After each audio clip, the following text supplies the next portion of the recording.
Dahil nga sa araw na yun walang manok na ilaban ang ama ni Umar, kaya't ang mga manok ni Nuli ang napili nilang ilalaban. Pagod na kasi ang kanyang ama dahil sa panggugulo sa pangkat sa nagngangalang Tasyo. Habang hawak ni Umar ang manok ni Nuli, ang ama naman ni Umar at ang mga kaibigan nito, abala din yun sa kanilang usapan. Kasama na dito si Manong Dumeng. Nang makahanap na ng kalaban itong si Nuli, kaagad naman siyang lumapit kay Manong Dumeng upang pakabitan dito ng tari ang kanyang manok. Nang masipat ng mga kaibigan ni Manong Mundo ang hawak na tari ni Manong Dumeng, napawi ka ito ng, "Manong, makalumang cockknife na yan yung gamit-gamit mo. Baka hindi yan makabaon sa kalaban. At saka yung ikli pa. Ito, may mga imported kaming tari na ipepehiram sa inyo." Wika nito sa pangkat ni Nuli. Nang marinig yun ni Manong Dumeng, ngumiti lang naman yun habang sumasagot ng, Wag na iho, matalas pa naman tong ginagamit namin. Salamat na lang. kaya't wala nang nagawa ang isang kaibigan ni Manong Mundo at pinanood na lang ang matanda. Napailing-iling pa ang ibang mga kasama nito dahil ang makakatapat nila Nuli ay ang kilalang may magagandang manok sa lugar ng San Carlos. Kagaya ng dati, muling ikinabit ng ermitanyo ang gamit-gamit nilang birtud. Hindi naman yun nakikita ng mga nanonood dahil binalot nila yun ng tip habang nasa loob ang birtud, binabalot ng itim na tila. Pagpasok nila Nuli at Umar sa ruweda, doon nakita ng mga kaibigan ni Mundo ang kakaibang estilo ni Nuli sa loob, doon sa ruweda. Hindi man lang kasi nito pinalakad-lakad ang manok sa lupa kung ayos ba ang tari nito. Walang pagdadalawang isip, malaking salapi ang ipinusta ng ama ni Umar nang siyang ikinagulat ng mga kaibigan nito. "Tika nga, pupusta ka ng ganong halaga? Para namang napakalaki naman ang tiwala mo sa mga manok na yan." Wika pa nito kay Manong Mundo nang siyang naririnig naman ni Manong Dumeng. "Ano ba kayo mga kaibigan? Tiwala ako sa mga manok na yan. Sa akin ba naman ang galing ang lahi niyan?" Sagot naman dito ng ama ni Umar. Kinalabit ng ama ni Umar itong si Manong Dumeng upang sumama sa kahiran ng sabungan. Nang makalapit na sila doon, tinapatan kaagad ng ama ni Umar ang limayado dahil dihado na naman sila Nuli. Sumunod naman ang mga kaibigan nito upang manunood sa laban.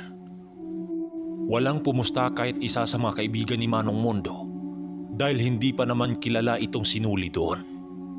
Nang siyang hindi naman pinilit nito. "Kayo, kung ayaw niyong pumusta, di magsisisi kayo mamaya." Wika pa nito habang tungga-tungga ang buti ng alak. Sa mga taong nakilala kay Nuli sa sabungan na yon, tanging pangalan lang niya ang sinisigaw ng mga ito dahil kahit papano kilala na siya doon. Nang maghudyat na ang sentensyador, nabibitawan na ang mga manok. Itong si Nuli naman, inilapag na niya ang kanya ng dahan-dahan. Pagkatapos noon, tumalikod na ito at sumandal sa ruwida. Pagharap niya sa naglalabang manok, laking gulat niyang kasalukuyan na yung buhat-buhat ng taga-karyo. Ayon pa kay Umar, umatake ang manok ni Nuli nang hindi nagpapaganti sa kalaban. 3 sakdop lang nun, napasubsob kaagad ang kalaban sa lupa. Nang sang ikinagulat ng kalaban nila, hindi kasi nabigyan ng magandang laban dahil sa bilis ng pangyayari. Ang ama noon ni Umar, patawa-tawa lang yung naglalakad habang kinukubra ang panalo nito. Takang-taka naman ang mga kaibigan nito kay Manong Mundo dahil sa hindi maayos ang tari ang inilagay doon. Ganun kabilis pinatay ang kalaban sa manok. Paglabas ni Nuli sa ruweda, tuwang-tuwa naman itong si Umar dahil malaki-laki din ang kanyang panalo doon. Dahil lang dito kay Nuli, muling humingi ng ribansa ang kalaban. Dahil sino ba namang hindi mainis? Kaganda-ganda ng manok nila, pero sa isang iglap lang, pinatayo ng ganon kabilis. Sa 3 manok ni Nuli, puro na yun nakakamit ng tag-iisang laban sa araw ding yon. Dahil nga wala na silang mailaban na manok, kaya't napilitan si Nuli na muling ikakasa ang kanyang isang manok na nanalo na sa unang laban. Yun yung pinakapaborito niyang kulay. Yun ay lakton sa Bisaya. Di ko alam sa Tagalog niyan. Basta yun ang kulay, puti. Doon napabilib ang mga kaibigan ni Manong Mondo nang malaman ng mga ito na marami na palang naitalang panalo ang daladalang mga manok ni Nuli. Tandang-tanda pa niya noon, nabibilhin yun ng napakataas na halaga sa mga kaibigan ni Manong Mondo upang gagawing palahi o broadcock. Subalit hindi nagpapahuli ang ama ni Umar dahil sa kanya nanggaling ang lahi ng mga manok na yon. Kaya't ang sabi nito, doon muna sa kanya magdaan bago pa mahawakan yun ng ibang tao. Yun ang akala nila na sa manok yun ang galing. Wala silang kaalam-alam na dahil yun sa birtud na tangan-tangan ng dalawa. Sa pang-4 na laban ni Nuli, tila ba naging imposible yun sa mga mata na nakikilala sa kanya dahil muling nanalo ang pang-4 niyang laban sa araw na din na yun. Walang habas na pinagpapatay ng mga manok ni Nuli sa tuwing ilalaban yun sa ruwida. Marami noong nagtatanong kung sino ang tagatadi sa mga manok ni Nuli. Subalit inilihim nila yon dahil mariing sinabi ni Manong Duming na bawal siya magtatadi sa ibang manok. Tago din sila kung magtatadi ng tari, kaya't walang nakakaalam na si Manong Duming ang gumagawa ng ganon. Maraming mga taong natuwa sa kanila, subalit mayroon ding kinagalitan sila ng husto. May mga antingero din kasi silang nakakasagupa sa sabungan. Ang iba pa dito, gumagamit ng salamangka sa kaliwa nang siyang tinalo sa kanan. Ramdam na ramdam noon ni Manong Duming ang mga presensya ng mga aswang na kanina pang nag-iikot-ikot sa kanilang paligid. Hindi makapaniwala ang mga kaibigan ni Manong Mondo dahil sa saswerteng natahak ng pangkat nila Nuli sa araw ding yon. 5 bihag din ang kanilang napitas sa maghapong pagsasabong doon.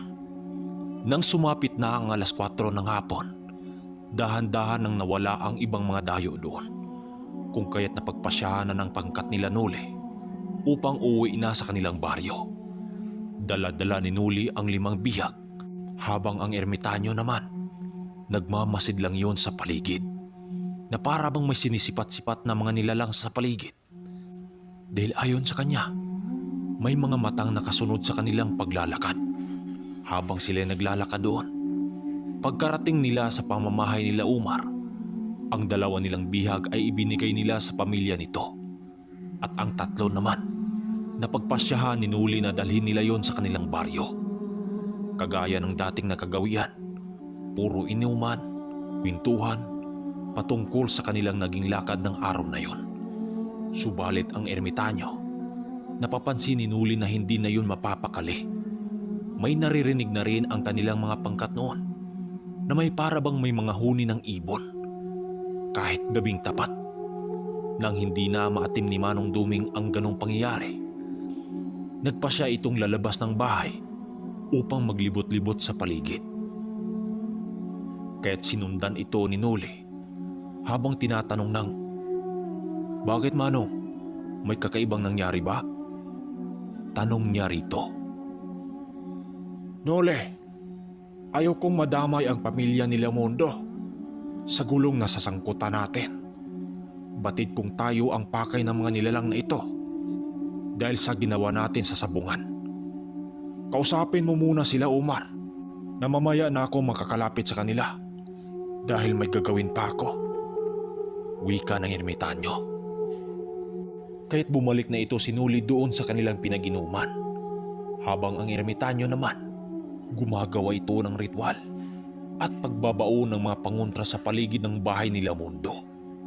Maya-maya pa, lumapit na itong si Manong Duming doon kay Nuli at nagpaalam na rin sila sa pamilya ni Umar para sila aalis na sa kanilang baryo. Magamat may kasayahan sa bahay nila Umar sa gabing yon, hindi na sila nagtagal doon dahil na rin sa pasya ni Manong Duming.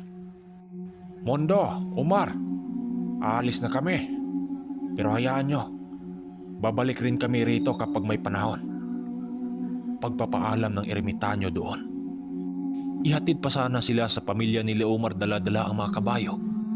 Subalit tinanggihan ito ni Manong Duming at sinabi nila na may dadaanan pa silang kamag-anak doon. Yun ang dahilan nila.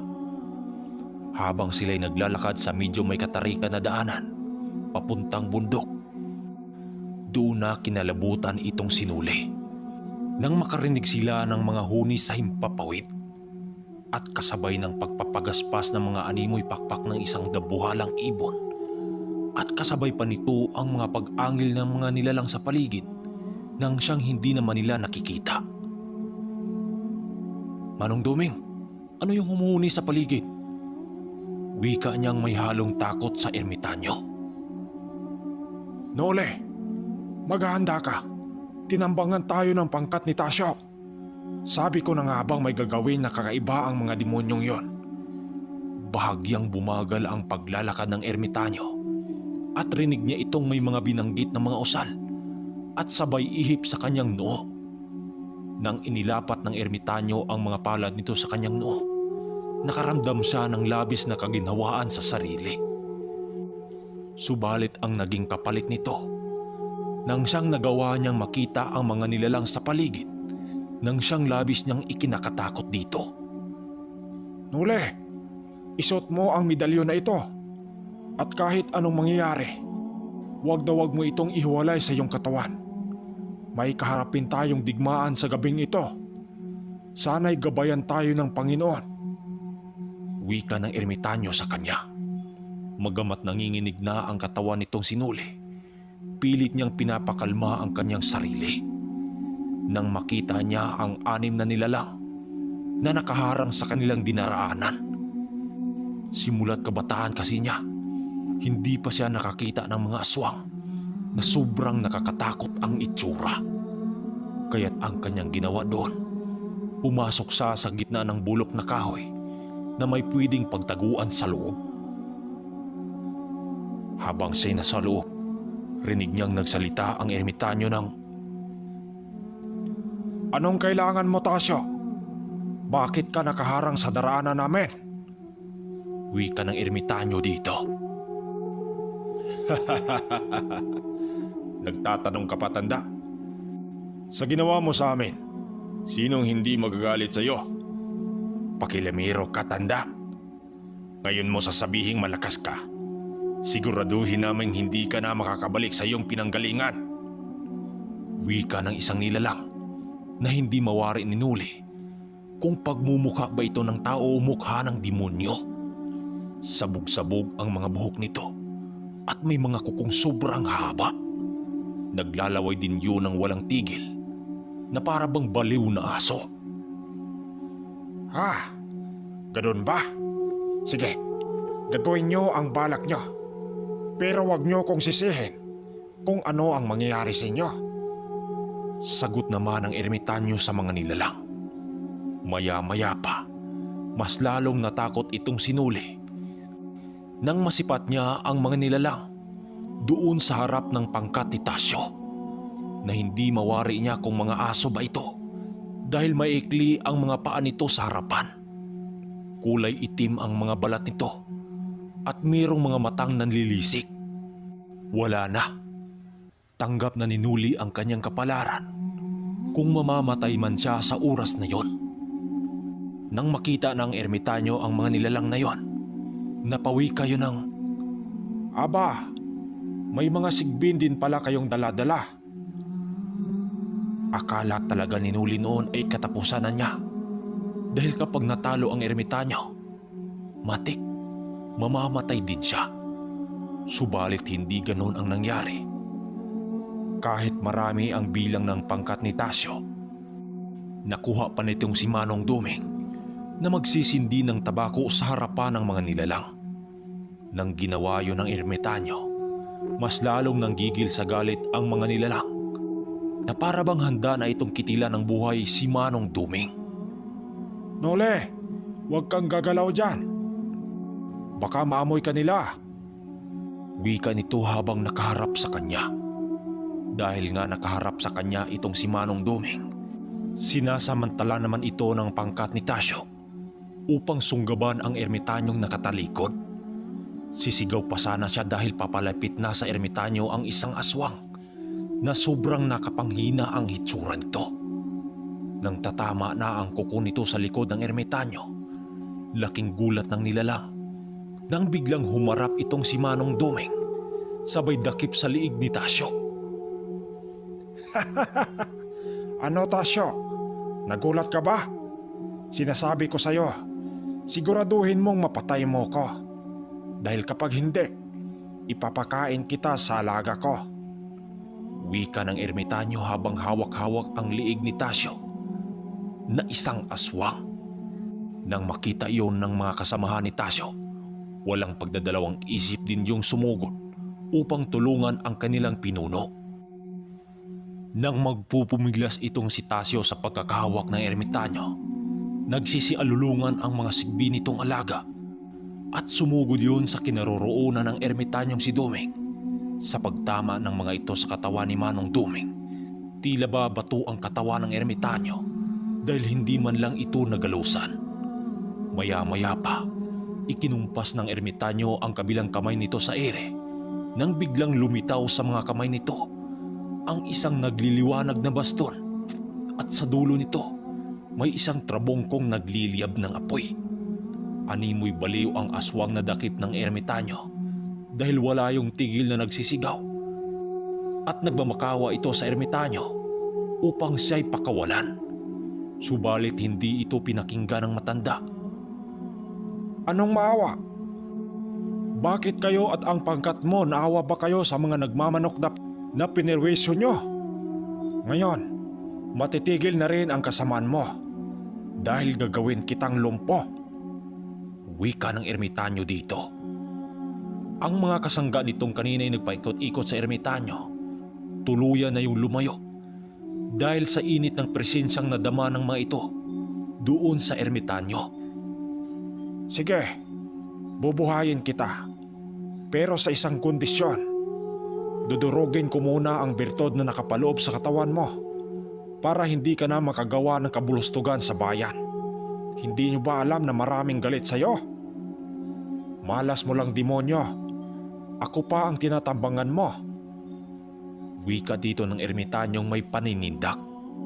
Itong sinuli naman, animoy na blanko ang utak nito doon sa loob ng kahoy. Binuhat na lang yon ng ermitanyo papauwi. Habang ang nilalang na nagngangalang Tasyo, iniwan ng matanda ang katawan nitong hinang-hinana. 2 araw ding hindi makausap ng maayos itong sinuli dahil sa trumang naranasan nito sa nakaharap ng matanda doon sa daan. Pasalamat na lang itong sinuli dahil andyan si Mayok na kanyang kapatid nang siya nag-alaga sa kanyang mga manok doon. So hanggang dito na muna mga kermitanyo. Sa mga nagpapa-shoutout, simulan na natin. Shoutout pala kay Junre Palaso at kay Rafe Graciano. Shoutout kay Jire Montanes at kay Saudi Saldi. Pa-shoutout daw kay Samuel Tubusa, Mr. Joy Cuevas Tubusa. Shoutout din kay Manong Dudong Dikito Tubusa from Kike, Malaysia at kay Bagsak de los Reyes. Shoutout kay Nestor Magalasin from Coron, Palawan at kay Brian Michael Opena. At sa malaking shoutout kay sa Sikihor Game Foul at kay Roman Valles. At shoutout na rin kay Provincianong Mutya. At shoutout na rin sa mga content creator ng Sabong Story. Yun lang, maraming salamat. At sa mga gusto pang magpa-shoutout, comment lang sa mga bago kong video para madali nating makita. Yun lang, maraming salamat.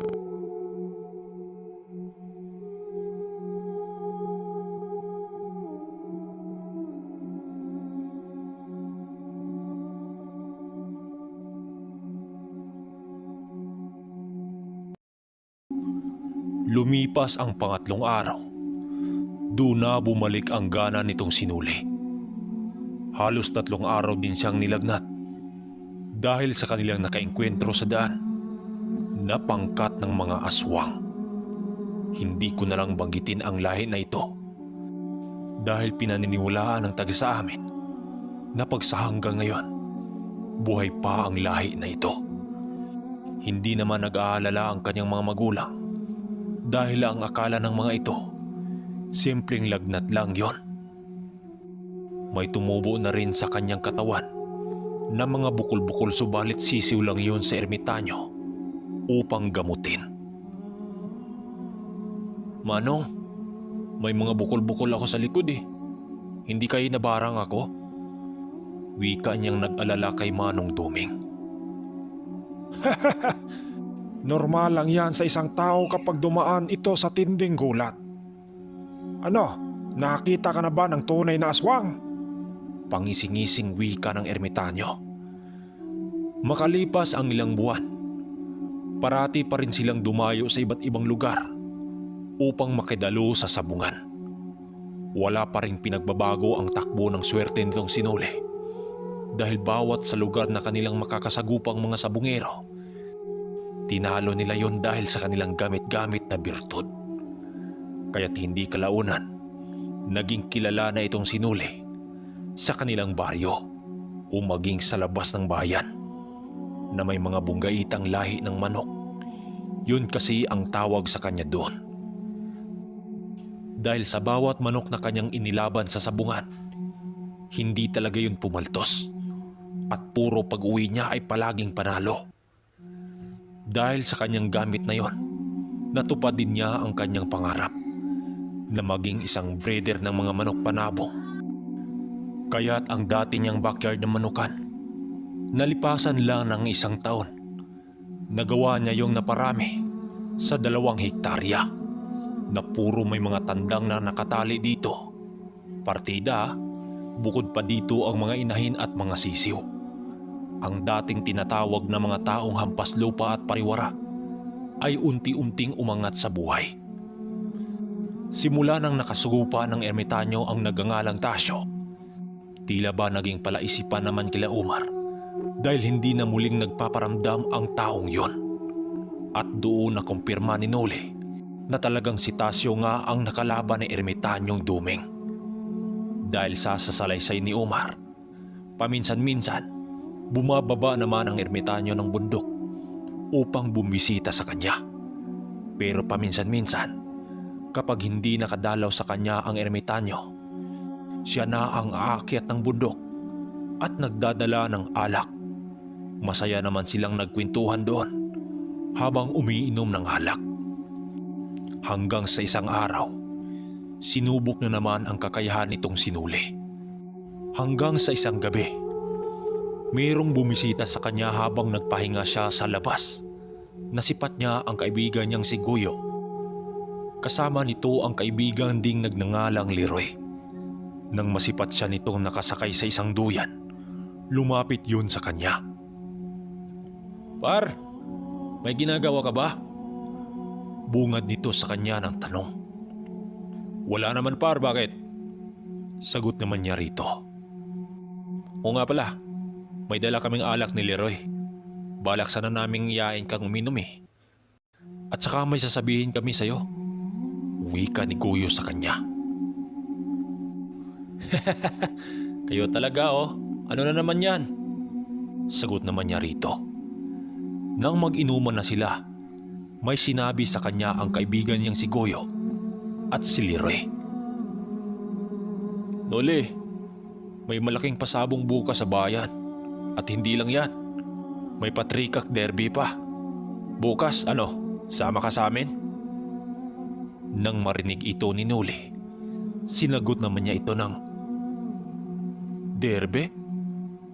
Di ako sigurado dyan par. Pa ako lumalaban sa mga big time na yan eh. Wala pa naman dito si Manong Duming. Sagot naman niya rito. Bakit Noli? Di ka pa ba lumaban sa derby? Putok na putok ang pangalan mo sa baryo, tas takot ka sa derby. Huwag kang maglala, andito kami ni Leroy. Wika sa kanya ni Guyo. Dahil nung una, Hindi pa naman talaga nakasali sa derby itong sinuli. Tanging sabong bayan lang at baryo-baryo. Pero sa Trekak Derby, takot siya dito. Kaya't kinabukasan, alas 8 pa lang ng umaga, nasipat na niya si Goyo at Leroy na may bitbit na 3 bayong. Oh par, ang aga nyo naman ah. Di pa nga kami nakahanda ni Mayok. Bungad niyang wika sa mga ito. Ano ka ba? Pagkarating natin doon, maghahanap pa tayo ng malalagyan ng manok. Magamat kinakabahan siya, pinasama niya si Mayok upang maging alalay niya sa pagbitbit ng mga manok. Pinapabantayan niya na muna sa ibang mga kapatid niya ang mga manok niya sa farm dahil maghapon din sila doon sa bayan. Pagkarating nila sa sabungan, nasa alas 9 pa yon ng umaga. Ang tanging nakita lang nila noon ay ang mga taong naglilinis sa ruwida. Medyo wala pa namang tao kaya't kaagad na silang pumasok doon upang makahanap ng mga bakanting kulungan sa manok. Nang maipasok na nila ang mga manok sa kulungan, nag-usap-usap na muna sila doon sa mga bangko. Maya-maya pa, nang makaramdam siya ng pagkaihi, nagpaalam na muna siya kila Goyo na siya'y lalabas na muna para umihi doon. Habang umihi siya sa isang gilid, meron siyang naririnig na mga taong nag-uusap. Wala lang naman yon sa kanya, subalit bigla siyang napahinto nang magsalita ang isang busis ng binatilyo doon sa matandang tagawalis ng ruwida. Tay, bakit nilagyan niyo ng asin at kalansay ng tao ang gitna ng ruwida? Wika ng isang binatilyo doon sa matanda. Yan ba? Yan ang utos ng may-ari dito. Pangontra umano yan sa mga sabungirong taga-bundok, yung may mga mutya at agimat. Nang marinig yun ni Noli, bigla siyang pinawisan ng malamig dahil sa sinabi ng matanda. Doon niya napagtanto na baka maaring masumpa ang kanyang daladalang bertot. Paglapit niya kila Goyo, wala naman siyang imik nang siyang napapansin ng mga ito. Oy Noli, parang problemado ka dyan ah. Buhay pa naman yung mga manok mo. Mamaya ka na umiiyak. Pabirong wika sa kanya ni Goyo. Nang sumapit na ang alas 10 ng umaga, nagsidatingan na ang ibang mga sabungiro doon. Kaagad silang nagpalista doon upang hindi na sila gaanong gabihin. Nang makapagpalista na sila, doon nila napagtanto na yung iba palang mananabong ay maaga pa yung nagpalista. Kaya't ang sabi ni Goyo sa kanya, baka aabutin sila ng hapon bago makuha ang sultada. Doon nila nakita ang mga manok na hawak ng mga sabungirong lalaban sa derby. Ang lalaki ng katawan at makikita mo sa itsura ng mga ito na talagang alagang-alaga. Dahil noong mga panahon na ito, ayon pa kay Noli, hindi pa nauuso ang timbangan ng manok doon sa derby. Kapag kapariho ang taas at laki ng manok, matik, kayo ang magtutuos sa ruwida.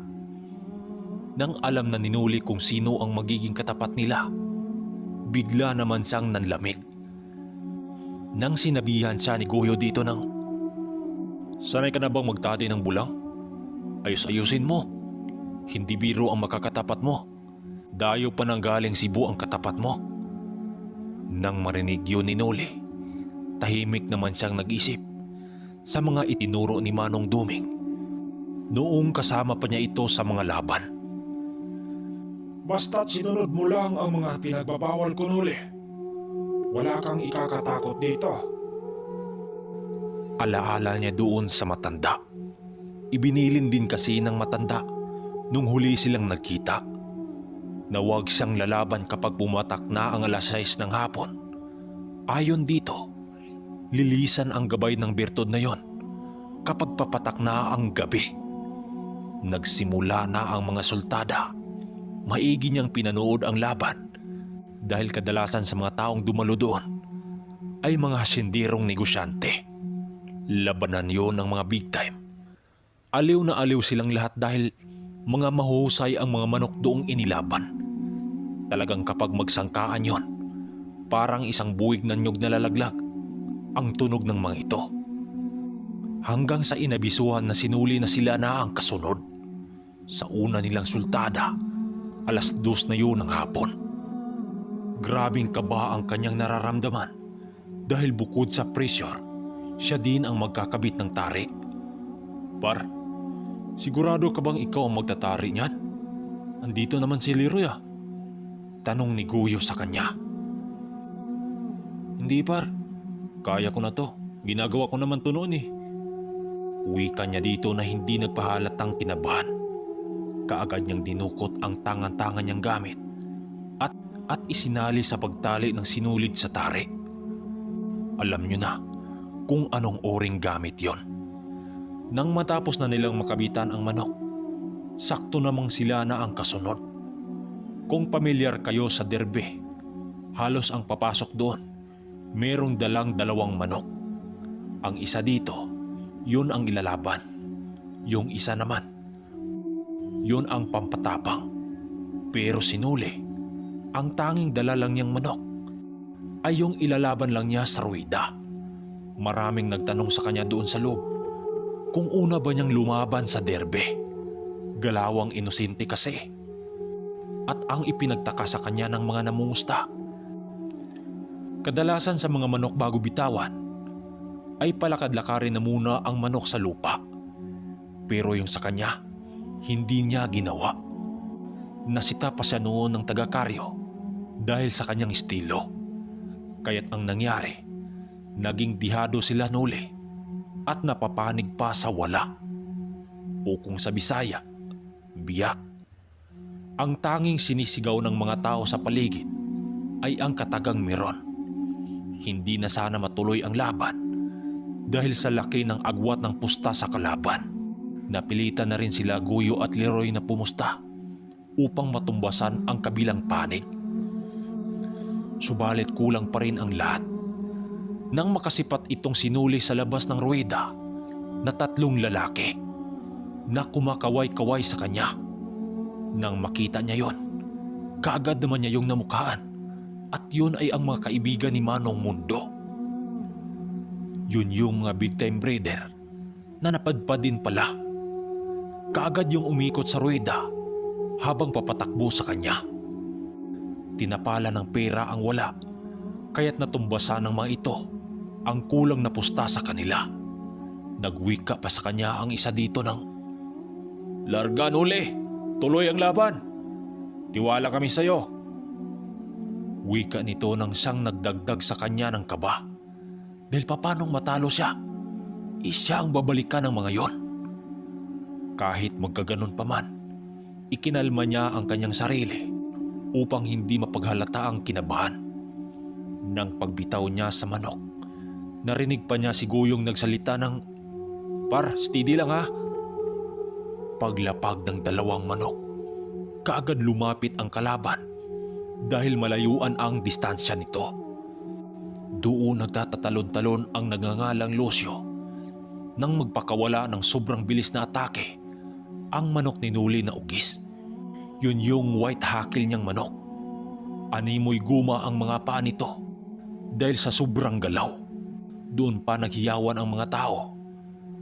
Nang lumaylay ang kabilang pakpak ng kalabang manok, tandang-tanda pa niya noon, ang kulay na manok niyang nakalaban, yun ay talisayin.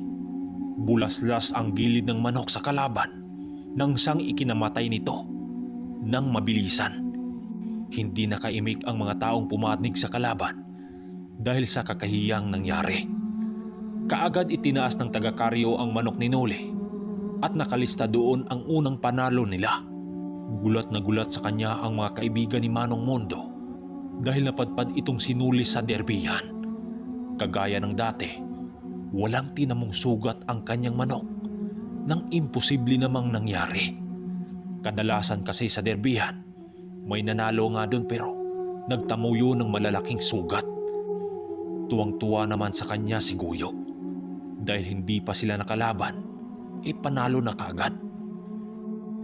Sinundan sila ng tingin ng kalaban dahil tila ba pumusta sila sa kalabaw at kalaban ay kambing.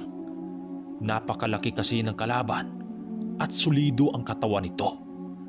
Nang hawakan ng kaibigan ni Manong Mundo ang manok ni Noli, nanlaki ang mga mata nito habang pinalapit pa ang dalawa nitong kasama. Noli, ito ba'y ang lahi nito ay galing kay Paring Mundo? Tanong nito sa kanya. Maya-maya pa, inaya sila ng mga ito upang magkapi sa labas dahil antayin pa nila ang pangalawang laban. Habang nakaupo sila sa isang lamesa, nagtanong sa kanya ang lalaking nagngangalang Lucio kung pang-ilan na ba ang laban nilang nakuha. Sinabi naman nila rito ang totoo at tinanong din siya dito kung saan na ba raw si Manong Duming dahil hindi nila nakita ang matanda na kasama niya doon sa sabungan. Sinabi naman niya rito na umuwi ng bundok dahil may ginawa din ang matanda doon. Pinakilala niya sa mga ito ang lahat niyang kasama doon sa sabungan na yon. Ayon sa mga ito, ubos ang 3 manok nilang inilaban kaya't napagpasyahan nilang umuwi na lang. Pero nung nakita siya ng mga ito, tila ba nabuhayan sila ng loob dahil nung una nakita nila itong sinuling laging nagpapanalo. Maya-maya pa, bumalik na sila sa sabungan dahil papalapit na ang pangalawa nilang laban. Manghang-mangha ang mga ito sa kanya dahil bukod siya ang may-ari ng manok, siya din ang nagtatari sa manok nito. Maging sa pagkabit ng tari ay nakatingin ito sa kanya kaya't ingat na ingat siya. Baka makita ng mga ito ang kanyang sikreto. Pagkatapos noon, pumasok na sila sa ruwida at kasama niya si Goyo. Sa pagkakataon na ito, ibang manok na naman niya ang inilaban. Subalit dahil nanalo nga siya nung una, maraming pumusta sa kanya. Kahit sa pananaw ng mga ito, baguhan lang siya sa sabong. Kahit si Leroy at si Goyo, pumusta yon ng malaki dahil alam nitong makukuha ni Noli ang pangalawang panalo. Kagaya ng dati, hindi niya inilapag ang manok sa lupa dahil sa paniniwala kung may mutya ka, masusumpa yon kung may binaong pangontra sa lupa. Pagharap ng dalawang manok, kitang-kita niya ang kalaban na papatakbong sumugod. Subalit bago pa makalapat ang mga paa nito sa manok ni Noli, lumipad na ang kanya ng sobrang bilis. Paglapag sa kanya, napasapo na lang ng ulo itong si Goyo nang mahawakan ang manok ni Noli at tinamaan sa kilikili. Alam nilang tumama yon dahil bumaon ang tari doon. Pumadyak-padyak na sa lupa ang kalaban dahil nakahiga na ang manok ni Noli. Subalit laking gulat nito nang paghiwalayin ng taga-karyo ang manok ay hindi na tumuka pa ang kalaban. Panay din ang pagtulo ng dugo nito doon sa tinamong sugat. Narinig pa niya ang lalaking nagsalita sa gilid niya ng, Ang lakas makadaya ng laban na yan.